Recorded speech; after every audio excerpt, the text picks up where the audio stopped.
purpose of this lesson is to explain to you what the difference between an empirical and molecular formula is and why. It is not to show you how to calculate one. That is in the next lesson. So the topic, empirical and molecular formulas. First of all, as we just kind of showed you, there are two kinds of chemical formulas. There is one that shows exactly how many atoms are in a molecule. And that's called a molecular formula. That tells you exactly what is there, exactly what it is made of, exactly how many of each kind of atom. There's another kind of formula that shows only the simplest element ratio. It kind of reduces the answer to the simplest ratio. And that's called an empirical formula. The reason it's called empirical is that you can derive it empirically. You can measure it in a lab by weighing different things that come out of a compound. And so that's what that means. But why do we have two different ways?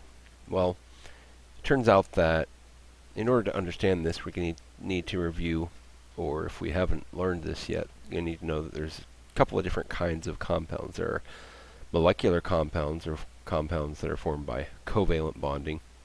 And then we have ionic compounds, which are formed by by ionic bonds. And depending on what order your teacher or you are going in, you may or may not have heard about these types of bonds, but that is the main reason that there are these two different kinds of measurements. So first let's talk about molecular formulas. Molecular compounds would all be compounds such as the ones on the screen here.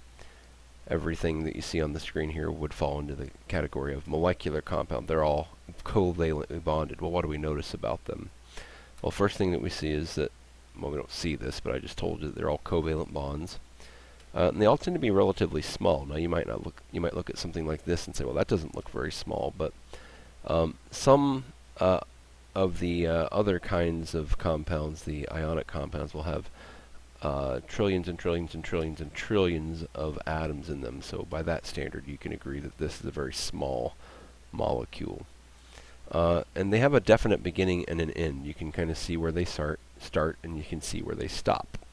And that's how molecular or covalent compounds work. So these are described by molecular formulas. We don't need to reduce anything because they're already small. So we would say exactly what these things are. So this guy would be C4H, can't really tell, 2, 4, 5, 6, 7, 8, C4H8. This one would be Cl2. This would be CHONH2, so on and so forth. So you can kind of see what those would be. Now, what do ionic compounds look like? Well, they look more like what we're seeing here. These are kind of little representations of ionic compounds. As you can tell, they're very, very large, repetitive structures.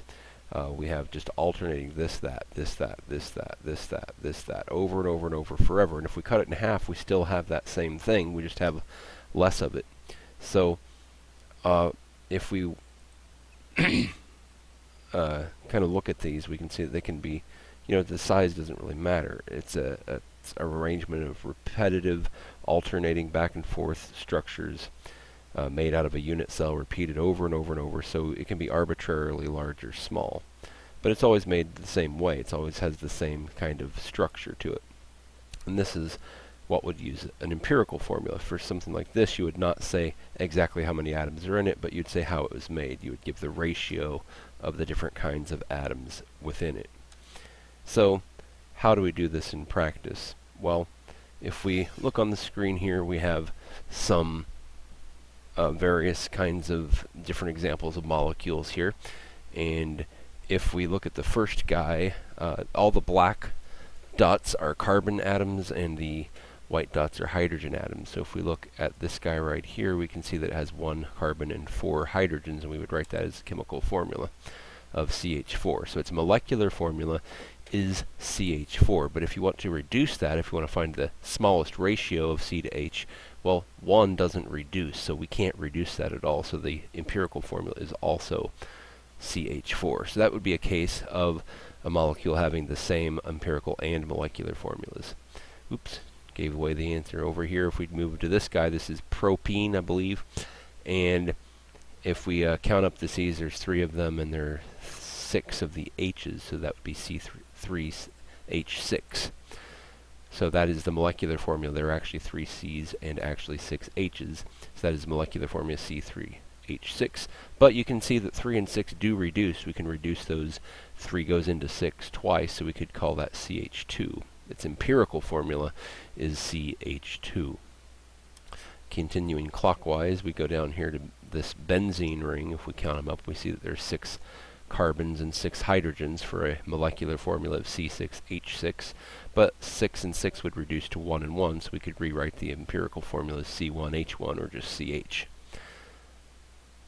Finally, over here on the bottom left, we have acetylene, or ethine, depending on how you want to say it.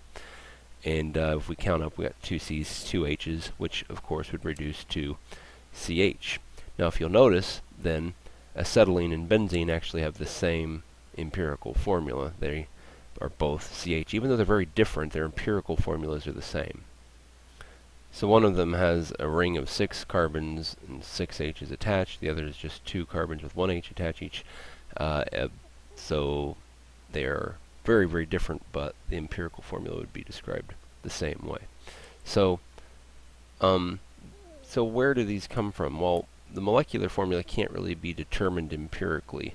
And if you do determine something empirically, go into the lab and measure its ratio, you actually don't know whether it is this stuff or that stuff, because an empirical formula just tells you the ratio, and so that's what that is. So you'd have to have some other way to find the molecular formula. They would have the same mass percent composition if you tried to look them up. However, there are ways to tell these things apart. There are other kinds of properties.